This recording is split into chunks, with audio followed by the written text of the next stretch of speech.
Governor రాజ్యాంగ పరిధిలో వ్యవహరించడం లేదు. ప్రజాస్వామ్యయుతంగా ఎన్నుకోబడినటువంటి చట్టసభలో చేసిన తీర్మానాలని, బిల్లుని తొక్కిపెడుతూ ఉన్నాడు. తద్వారా వ్యవస్థ ముందుకు నడవకుండా ఆగిపోతూ ఉంది. ప్రజా సమస్యలు పరిష్కరించబడటం లేదు.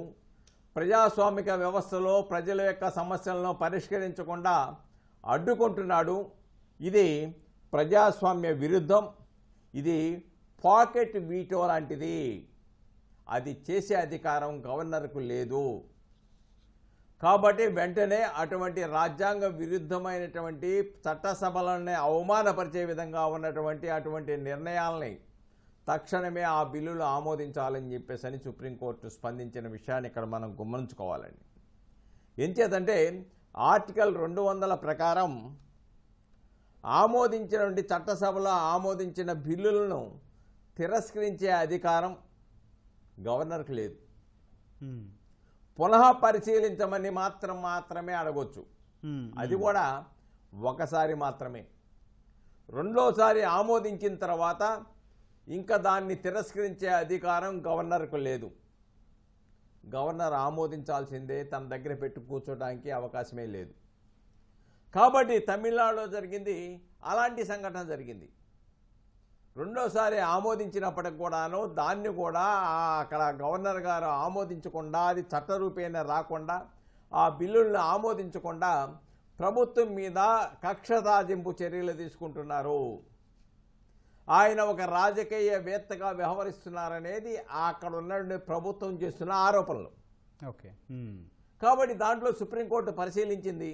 నో, ప్రజాస్వామ్యయుతంగా ఎన్నుకోబడిన చట్టసభలో చేసిన బిల్లుల్ని ఇష్టానుసారంగా తిరస్కరించే అవకాశం లేదు. దురదృష్టం ఏంటంటే ఆర్టికల్ 200లో ఇంతకాలంలో నిర్దేశించిన సమయంలో చేయాలని ఏదైతే లేదో దాన్ని ఆసరాగా తీసుకొని గవర్నర్లు వ్యవహరిస్తూ ఉన్నారు. దానికి సుప్రీంకోర్టు అడ్డుకట్ట వేసింది. కాబట్టి ఒక సమయాన్ని నిర్దేశించింది. మీరు వెంటనే దాన్ని పరిష్కరించకపోతే ప్రజాస్వామిక వ్యవస్థ ముందుకు నడగడానికి అడ్డంకులు ఏర్పడతాయని చెప్పేసి చాలా స్పష్టంగా చెప్పిన అంశాలని మనం చూసుకోవాలి. ఇది తమిళనాడు, కేరళ, పంజాబు, తెలంగాణలో కూడా జరిగింది. మనం చూసాం. గవర్నర్లు బిల్లులు ఆమోదించగా చేయటం. కొన్ని సందర్భాల్లో గవర్నర్లు వైస్ ఛాన్సలర్లు నియామకాల్లో కూడా ప్రభుత్వానికి సంబంధం లేకుండా వాళ్లే రాజకీయ ప్రభుత్వంలాగా, పాలకుల్లాగా వ్యవహరిస్తూ క్యాబినెట్ యొక్క తెలియకుండా నియామకాలు జరుగుతున్న సంఘటనలు మనం చూసాం. అలాగనే ప్రభుత్వాలకు సంబంధం లేకుండా సమావేశాలు నిర్వహిస్తున్న సంఘటనలు మనం చూసాం గవర్నర్లు. కాబట్టి గవర్నర్లు పరిధులు దాటి వ్యవహరిస్తూ ఉన్నారు. వాళ్ళు కేంద్ర ప్రభుత్వానికి, రాష్ట్ర ప్రభుత్వానికి సంధానకర్తలు మాత్రమే. అంతే తప్ప ఎప్పుడైనా రాజ్యాంగ ఉల్లంఘన జరిగితే, శాంతి భద్రతల సమస్యలు వస్తే అవి స్పష్టంగా రాజకీయాలకు అతీతంగా రాష్ట్రపతికి తెలిపి అప్పుడు మాత్రమే ప్రభుత్వాలు రద్దు చేయాలి. కానీ బొంబాయి కేసు ద్వారా, సుప్రీంకోర్టు ఇచ్చిన తీర్పు ద్వారా కొన్ని నిబంధనలు పెట్టారు. కాబట్టి అటువంటి పరిస్థితి ప్రస్తుతం కొనసాగటం లేదనే విషయాన్ని మనం ఇక్కడ గమనించాలి. ఓకే. అనంత్ గారు, కేంద్రంలో, రాష్ట్రంలో వేర్వేరు పార్టీలు అధికారంలో ఉంటే ఇట్లాంటి పరిణామాలు పరిపాటిగా మారిన పరిస్థితి. గవర్నర్లు ప్రతిపక్ష పాత్ర పోషిస్తున్నారు అనేది కూడా ఒక వాదన ఉంది. ఎందుకు ఇట్లా అండి? ఒకటండి, ఇది మనకి కొత్తగా వచ్చిందేం కాదండి. ఇప్పుడు ఉమ్మడి ఆంధ్రప్రదేశ్లో కనుక చూసుకున్నట్టయితే ఈ సమస్య చాలా కాలం క్రితం ఉంటుంది. మనకి ఫర్ ఎగ్జాంపుల్ అప్పుడు ఎన్టీ రామారావు గారి ఆయన ఏదో హెల్త్ ట్రీట్మెంట్ యూఎస్ వెళ్తే కుముద్బెన్ జోషి అన్న ఆవిడ పాత్ర చాలా వివాదాస్పదమైంది. సో అట్టా మనకు ఉంటుంది. సమస్య ఎక్కడ వస్తుందంటేనండి, దీనికి ఇట్లా ఉండకుండా ఉండాలి అని అంటే ఏంటంటే, ఒకటి ఆ రెస్పాన్సిబిలిటీ అనేది కేంద్రం మీద ఉంటుంది. ఎందుకంటే అపాయింట్ చేసేది వాళ్ళు. సో అప్పుడు అందరు గవర్నర్లు అట్టా లేరండి. ఒకటి అది ఇంపార్టెంట్. ఇప్పటికి మన గవర్నర్లు కనుక చూసుకున్నట్టయితే ఏదో ఒక 3-4 ప్లేసెస్లో అట్టా ఉంది. కానీ వాళ్ళు మీరు అన్నట్టు ప్రతిపక్ష పాత్ర పోషిస్తున్నారు. అది సమంజసం కాదు. వాళ్ళు చేయకూడదు అసలు. ఎందుకంటే ఇప్పుడు ఒక రాష్ట్రం గురించి మాట్లాడితే ఆటోమేటిక్గా ఇంకో రాష్ట్రం గురించి మాట్లాడాల్సి వస్తుంది. ఇప్పుడు తమిళనాడు గురించి ఆయన ఎంత మాట్లాడుతున్నారు, ప్రతి దానికి రియాక్ట్ అవుతున్నారు. అంతకుముందు తెలంగాణలో జరిగింది. సో అట్లా మాట్లాడితే మరి మధ్యప్రదేశ్ గురించి ఎందుకు మాట్లాడరు, యూపీ గురించి ఎందుకు మాట్లాడరు, అస్సాం గురించి మాట్లాడరు అని చెప్పి అడుగుతూ ఉంటారు. సో దానివల్ల వచ్చిన ఆ పొలిటికల్ డిస్కషన్ లోకి వెళ్ళిపోతుంది తప్ప అసలు జరగాల్సిన పని జరగదు. సో నా వ్యక్తిగత అభిప్రాయం అయితే మాత్రం వీళ్ళు ఎక్కడా కూడా ఎప్పుడూ కూడా ఆ పొలిటికల్ ఆస్పెక్ట్స్ లో మాత్రం వాళ్ళు ఉండకూడదు. వాళ్ళు వాళ్ళు వాళ్ళు ఉండాల్సిన చేయాల్సిన పని వరకు, వాళ్ళ పాత్ర వరకు వాళ్ళు పోషించాలి. అది కూడా ఏంటంటే strictly as per the constitution. ఇప్పుడు గవర్నర్ కి ఉన్న పాత్ర ఏంటంటే అసెంబ్లీలో పిలిచినప్పుడు బిల్స్ పాస్ చేయటం, అక్కడ కొన్ని చట్టాల్లో ఫర్ ఎగ్జాంపుల్ ఈ ప్రివెన్షన్ ఆఫ్ కరప్షన్ వీటిలో ఆయనకి డిస్క్రిప్షన్ ఉంది. అంటే ఇవ్వాలా లేదా, ఏది పర్మిషన్ ఇవ్వాలా, అప్రూవల్ ఇవ్వాలా లేదా ప్రాసిక్యూషన్ కి, అటువంటివి ఉంటాయి, అటువంటివి చేయొచ్చు.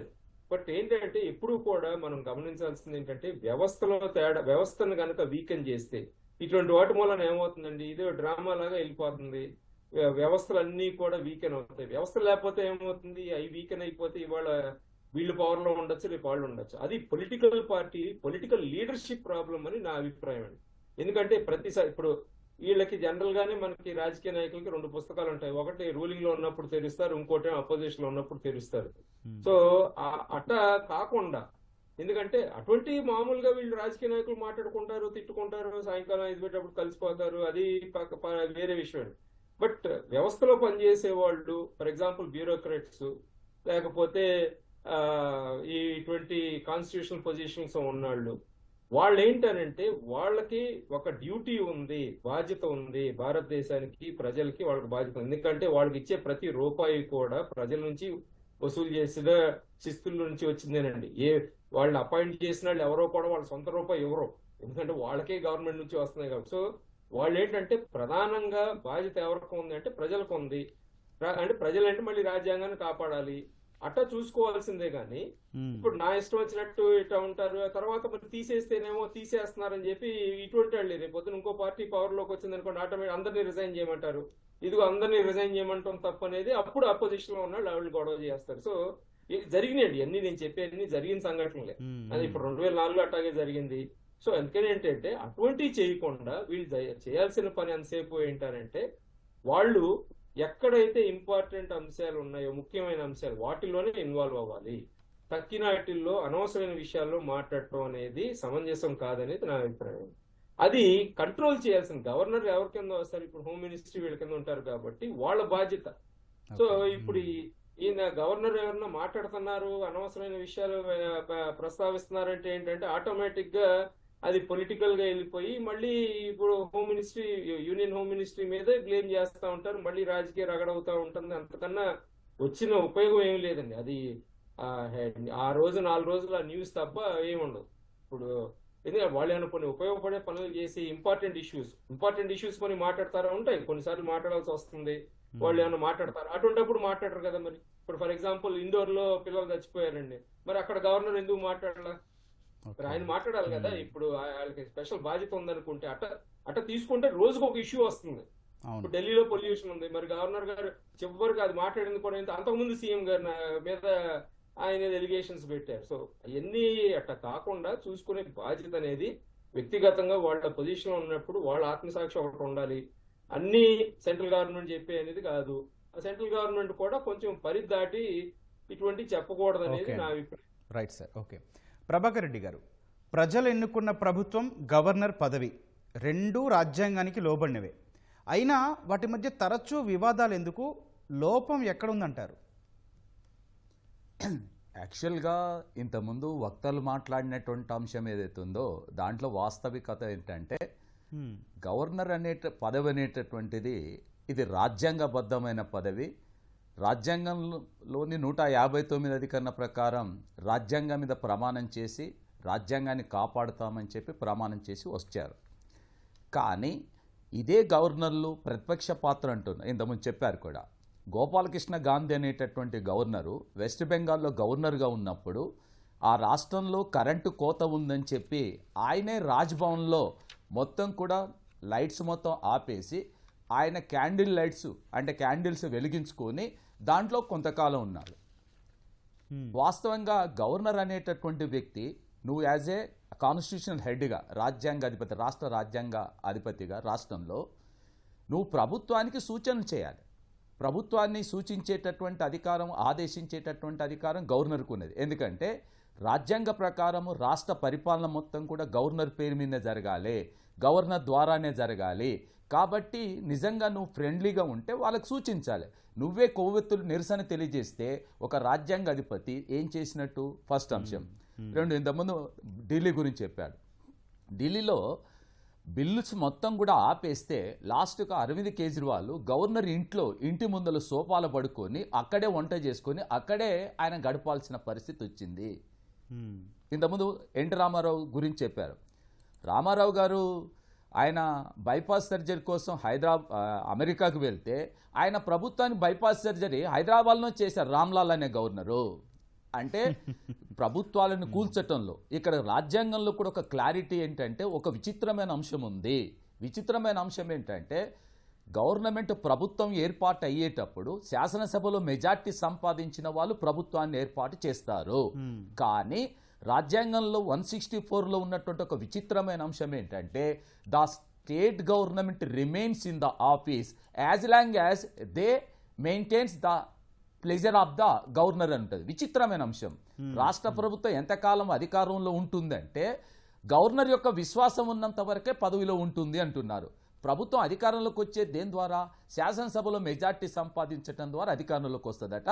ప్రభుత్వం అధికారంలో ఎంతవరకు ఉంటుందంటే గవర్నర్ యొక్క విశ్వాసం ఉన్నంత వరకు పదవిలో ఉంటుంది అని అంటున్నారు. అంటే గవర్నర్కి ఇచ్చినటువంటి డిస్క్రిషనరీ పవర్స్, నేను మీకు ఒక చిన్న అంశం చెప్పాల్సి ఉంది. అంటే మీకు గవర్నరుకు విచక్షణ అధికారాన్ని 163లో చాలా స్పష్టంగా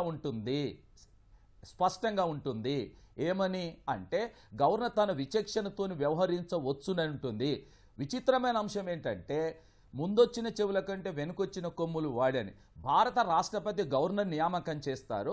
ఆ రాష్ట్రపతికి అధికారం ఉండదు. మీ 74(1) క్లాజులో ఏమంటూ there shall be a cabinet prime minister as head to aid and advise the president while carrying the Indian administration. కానీ ఎక్సెప్షన్స్, రిక్వైర్స్, కాన్స్టిట్యూషనల్ రిక్వైర్మెంటు గవర్నర్కు డిస్క్రిషన్ పవర్ ఉంటుందన్నట్టుగా రాష్ట్రపతికి లేదు.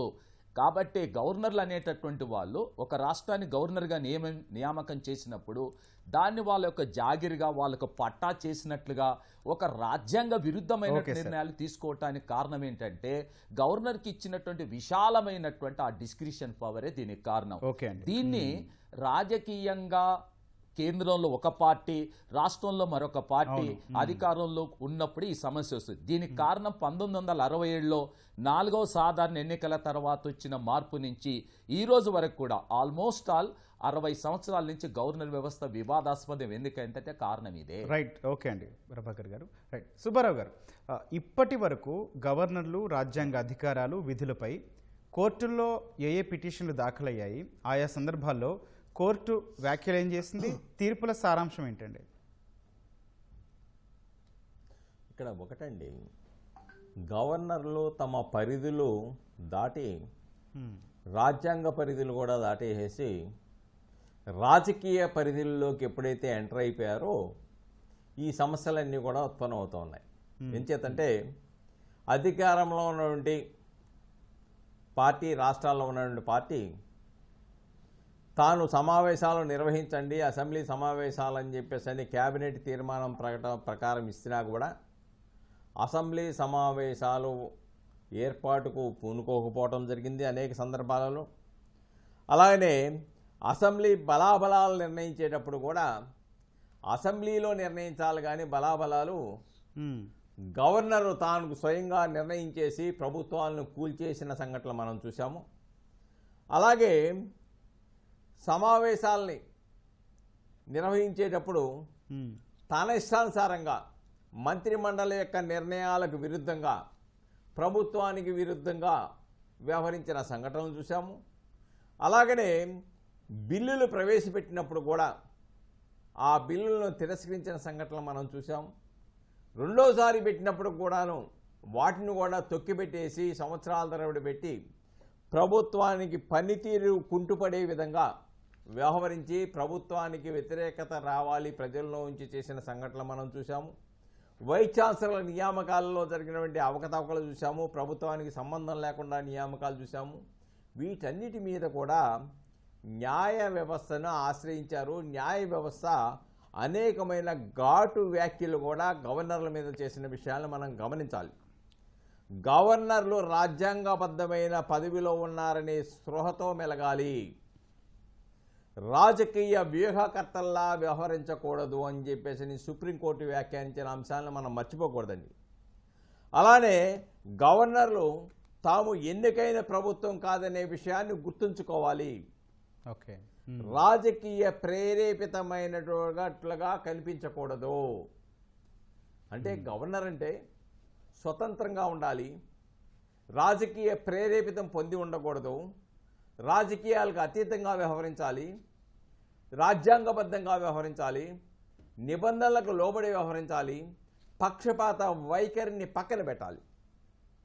కానీ దురదృష్టవశాత్తు గత అనేక సంవత్సరాల నుంచి గవర్నర్ పదవులనేవి రాజకీయ పునరావాస కేంద్రాలుగా ఎప్పుడైతే మారిపోయినాయో వాళ్ళు గతంలో ఉన్నటువంటి ఆ భావజాలాన్ని మర్చిపోలేక ఆ భావజాలాల్ని వాళ్ళకి వ్యతిరేకంగా ఉన్నటువంటి ప్రభుత్వాలు ఎక్కడైతే ఉన్నాయో ఆ ప్రభుత్వాల మీద తన ప్రతాపాన్ని చూపిస్తున్నారనేది చాలా స్పష్టంగా ప్రజలు గమనిస్తూ ఉన్నారు. ఓకే సుబ్బారావు గారు, రైట్. అందుకనే సుప్రీంకోర్టు జోక్యం చేసుకొని అనేక అంశాలలో వాళ్ళ గవర్నర్ల యొక్క విధులను గుర్తు చేసింది, ప్రజాస్వామ్యాన్ని కాపాడడానికి పూనుకుంది, రాజ్యాంగానికి లోబడి ప్రభుత్వాలు నిర్వహించే విధంగా కృషి చేసి తీర్పులు ఇచ్చిన సంఘటనలు మనం గుర్తుంచుకోవాలండి. రైట్ సుబ్బారావు గారు. అనంత్ గారు, రాజకీయ మూలాలున్న వారిని గవర్నర్లుగా నియమించడమే వివాదాలకు కారణం అనేది ఓ వాదన ఇందాక మీరు కూడా చెప్తున్నారు. నిజానికి ఈ తరహా వారి నియామకాన్ని ఎట్లా చూడాలి?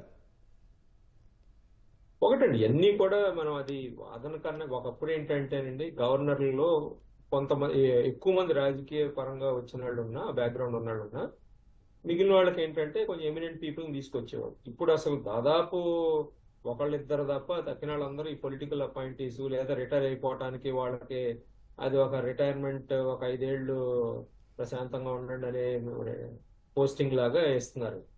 సో నా ఉద్దేశం అంటే చాలా కాలం అయితే మాత్రం గవర్నర్ పొజిషన్ అనేది ఉండాలి అని నేను అనుకునేవాడిని. కాకపోతే ఈ మధ్య కాలంలో గత 10-12 ఏళ్ల నుంచి చూస్తుంటే మాత్రం అసలు ఆ పొజిషన్ అనేది మనకు అవసరం లేదనేది నా వ్యక్తిగత అభిప్రాయం. ఎందుకంటే అసలు ఆ ఖర్చు అన్ని స్టేట్స్, ప్రతి స్టేట్ ఫైనాన్షియల్ క్రైసిస్ లో ఉంది. ఇప్పుడు చాలా దేశాలు లేరు. ఇప్పుడు అమెరికా లాంటి దేశాలు అందరూ ఎలక్టెడ్ అఫీషియల్స్ ఉంటారు, అది వేరే. ఇప్పుడు ఆస్ట్రేలియా లాంటి దేశం ఉంది, వాళ్ళకి అసలు గవర్నర్లు అనేవాళ్ళు లేరు. వాళ్ళకి దాదాపు మనలాంటి కాన్స్టిట్యూషనే ఉంది. సో వాళ్ళకి ఏంటి, స్టేట్ లీగల్ ఆఫీసర్స్ సర్టిఫై చేస్తారు. ఏమన్నా బిల్లు పాస్ అయిందంటే ఇది యాజ్ పర్ లా పాస్ అయింది, ఆ పారామీటర్స్ ఆఫ్ లా ఉందని చెప్పి వాళ్ళు సర్టిఫై చేస్తారు. అట్లా చూసుకుంటే ఏంటంటే మనకి అడ్వకేట్ జనరల్ గారు లేకపోతే అటార్నీ జనరల్ గారు వాళ్ళు సర్టిఫై చేసి సరిపోతుంది. ఎంత ఎస్టాబ్లిష్మెంట్, వీళ్ళకంతా మళ్ళీ స్పెషల్ ట్రీట్మెంట్, మళ్ళీ ప్రోటోకాల్ సరిగ్గా లేదని కొంతమంది హర్ట్ అయిపోవటం, ఇవన్నీ అంత అవసరం అనేది నాకు అనిపిస్తుంది.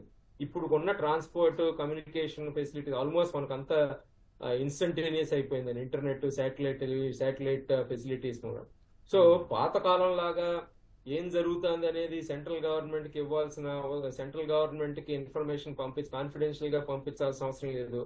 ఇప్పుడు 40, 70, 80 వరకు కూడా ఏంటంటే ట్రాన్స్పోర్ట్ కమ్యూనికేషన్ కష్టంగా ఉండేది. అటువంటిప్పుడు వాళ్ళ మనిషి అనేవాళ్ళు సెంట్రల్ గవర్నమెంట్ మనిషి అవసరం. ఎందుకంటే అడ్వైజ్ ఇవ్వడానికి ఒకటి, ఇంకోటి ఏంటంటే అసలు ఏం జరుగుతుంది అనేది ఒక కనిపెట్టి ఉండటానికి, ఎక్కడన్నా ఈ టెర్రరిస్ట్ టెండెన్సీస్ లేకపోతే ఈ విడిపోదాం అనుకునే వాళ్ళు ఎక్కువ అవుతున్నారు లేదా అనేది ఒక ఇండిపెండెంట్ వ్యూ అనేది సెంట్రల్ గవర్నమెంట్ కావాల్సింది కాబట్టి ఉంటుంది. ఇవాళ అన్ని మనకి టెక్నాలజీ పెరిగిన తర్వాత అవసరం లేదే. సో వీటి మూలాన ఇంకా ఏమవుతుందంటే ఇటువంటి గవర్నర్ మూలాన వ్యవస్థ మీద నమ్మకం పోతుంది, వ్యవస్థ మీద హేళన చేసేవాళ్ళు ఎక్కువ అవుతారు అనమాట. వీళ్ళే సరిగ్గా అసలు మోస్ట్ ఇంపార్టెంట్ పర్సనే సరిగ్గా పనిచేయకుండా ఈ పెట్టిగా బిహేవ్ చేస్తా ఉంటే తక్కిన వాళ్ళకి నమ్మకమే ఉంటుంది వ్యవస్థ మీద. లేకపోతే అసలు వ్యవస్థ అంటే భయం భక్తి ఏముంటుందండి, అంతసేపు పోలీసులు వాడి తన్నిచ్చి అట్టా జైల్లో పెట్టి అది కాదు కదా. ఇప్పుడు ఒక హుందాతనంతో ఉండాలి. సో అందుకని నా ఉద్దేశం అయితే మాత్రం ఇక వాటి కాలం చెల్లిందని నా అభిప్రాయం. ఎంత తొందరగా వీళ్ళని తీసే ఈ వ్యవస్థని స్లోగా డైల్యూట్ చేసో లేకపోతే అసలు అమెండ్ చేస్తే మరీ మంచిది. కాకపోతే ఏంటంటే కాన్స్టిట్యూషన్ అమెండ్మెంట్ అనేది అన్ని పార్టీలు ఒప్పుకోవాలి కాబట్టి అది కొంచెం ఇబ్బందికరంగా ఉండొచ్చు. Right, okay. ప్రభాకర్ రెడ్డి గారు, మీరు చెప్పండి. క్రియాశీల రాజకీయాల్లో పాల్గొన్న వారిని గవర్నర్లుగా నియమించరాదని సర్కారీ కమిషన్ కూడా స్పష్టం చేసింది. దానికి కారణాలు ఏంటండి? అది ఎందుకు అమలు కావట్లేదు? వాస్తవానికి గవర్నర్ వ్యవస్థ అనేది పార్లమెంటరీ తరహా ప్రభుత్వంలో ఇది ఎందుకు అవసరం అవుతుంది అని అంటే, ప్రపంచంలో almost all more than 60 countries దాన్నే ఫాలో అవుతున్నాయి.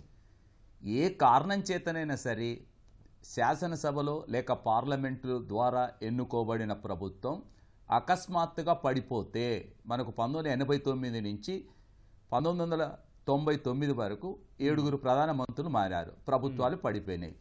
అలాంటి పరిస్థితులు వచ్చినప్పుడు ఇమ్మీడియట్గా ఆ రాజ్యాంగపరమైన బాధ్యతను నిర్వహించటానికి పనికొస్తుంది. యాక్చువల్ చెప్పాలంటే రాష్ట్ర ప్రభుత్వాలు కూడా తరచుగా పడిపోయినప్పుడు ఉంటుంది. దీనికి అందరూ బలైనారు.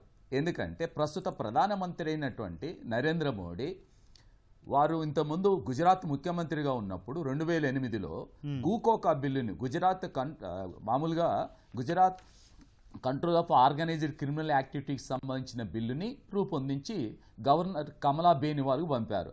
ఆమె ఏం చేసింది, ఆ బిల్లుని రాష్ట్రపతి పరిశీలన కోసం ప్రతిభా పాటిల్కి పంపారు. ప్రతిభా పాటిల్ దాన్ని తిరస్కరించి వెనుకకు పంపారు. రాజ్యాంగంలో ఉన్నటువంటి ఒక పెద్ద సమస్య ఏంటంటే, పార్లమెంట్ ఆమోదించి పంపిన బిల్లుని రాష్ట్రపతి తిరస్కరిస్తే అదే బిల్లుని పార్లమెంట్ రెండోసారి ఆమోదించి పంపితే రాష్ట్రపతి తప్పనిసరిగా ఆమోదించాలి. కానీ రాష్ట్ర శాసనసభ ఆమోదించి పంపిన బిల్లుని ఒకవేళ రాష్ట్రపతి తిరస్కరించి వెనుకకు పంపినట్లయితే రాష్ట్ర శాసనసభ రెండోసారి కాదు కదా 20 సార్లు ఆమోదించినా కూడా రాష్ట్రపతి దానికి ఆమోదం తెలపాల్సినటువంటి అవసరం లేదు. ఇక్కడ రాజకీయంగా బలైపోతున్నటువంటి అంశాన్ని ప్రస్ఫుటంగా చూస్తున్నాం. కాబట్టే మీకు the governor should not be an active politician, క్రియాశీలక రాజకీయాల్లో పాల్గొంటున్న వ్యక్తులను గవర్నర్గా నియమించరాదని సర్కారీ కమిషన్ సూచించింది. ఎట్ ది సేమ్ టైం మీకు ఒక ఇంపార్టెంట్ అయిన అంశం ఏంటంటే, ఇక్కడ నేను చెప్పాల్సింది, వాస్తవానికి గవర్నర్లకు బిజినెస్ రూల్స్ ఉంటాయి. అంటే గవర్నమెంట్ యొక్క బిజినెస్ రూల్స్ ఏవైతే ఉంటాయో ఆ విషయాలలో భారతదేశంలో ఎలాంటి నియమ నిబంధనల్ని కూడా గవర్నర్ పైన విధించలేదు. అందుకోసమే సర్కారీ కమిషన్ కానీ, రాజ్యాంగ పునఃసమీక్ష కమిషన్ కానీ, పూంచి కమిషన్ కానీ చెప్పింది ఏంటంటే, గవర్నర్లకు ప్రవర్తన నియమావళి ఉండాలి, కోడ్ ఆఫ్ కండక్ట్ ఉండాలి, ఎలాంటి పరిస్థితుల్లో ఎలా వ్యవహరించాలనేటటువంటి అంశం పైన స్పష్టత ఉండాలి. మీకు రాజ్యాంగంలో ముఖ్యమంత్రి నియామకం చేసేటప్పుడు చాలా సింపుల్గా ఉంటుంది. ఏమని అంటే, chief minister shall be appointed by the governor on the recommendation of the CM, other ministers also shall be appointed by the governor. ఎవరిని ముఖ్యమంత్రిగా నియమించాలని రాజ్యాంగంలో లేదు, డిస్క్రిషన్ పవరు. ఏమంటున్నాం మనం, మెజార్టీ పార్టీ అంటాం. మరి ఎవరికి మెజార్టీ రానప్పుడు ఏం చేయాలి అంటే, గవర్నర్లు అనేటటువంటి వాళ్ళు రాజ్యాంగం ఇచ్చినటువంటి ఆ విచక్షణ అధికారాన్ని పూర్తిగా వినియోగిస్తున్నారు. అందుకనే సుప్రీంకోర్టు 1974లో శంషేర్ సింగ్ వర్సెస్ పంజాబ్ స్టేట్ మధ్య జరిగిన వ్యాజ్యంలో చాలా స్పష్టంగా చెప్పింది, governors are not central government employees, వాళ్ళు కేంద్ర ప్రభుత్వం యొక్క ఉద్యోగులు కారు. And they are not agents of the central government. They should have to act according to the constitution. రాజ్యాంగానికి లోబడి రాజ్యాంగబద్ధంగా వ్యవహరించాలి. ఇంకొక విషయం కూడా చెప్పినారు. అంటే ఏంటి, రాష్ట్ర మంత్రిమండలి ఇచ్చిన విషయాన్ని గవర్నరు, సూచించిన విషయాన్ని గవర్నరు, కేంద్ర మంత్రిమండలి సూచించిన విషయాన్ని రాష్ట్రపతులు తప్పనిసరిగా పాటించాలని చెప్పి స్పష్టంగా పేర్కొన్నారు. ఇంకొక అంశం చెప్పేది ఏంటంటే, the satisfaction of the President of India is nothing but satisfaction of the central cabinet. అంటే రాష్ట్రపతికి సంతృప్తి అంటే మంత్రిమండలి యొక్క సంతృప్తిగానే భావించాలి. అంటే రాష్ట్రంలో కూడా ఏం చేయాలి, రాష్ట్ర మంత్రిమండలి సంతృప్తే గవర్నర్ యొక్క సంతృప్తిగా భావించాలి.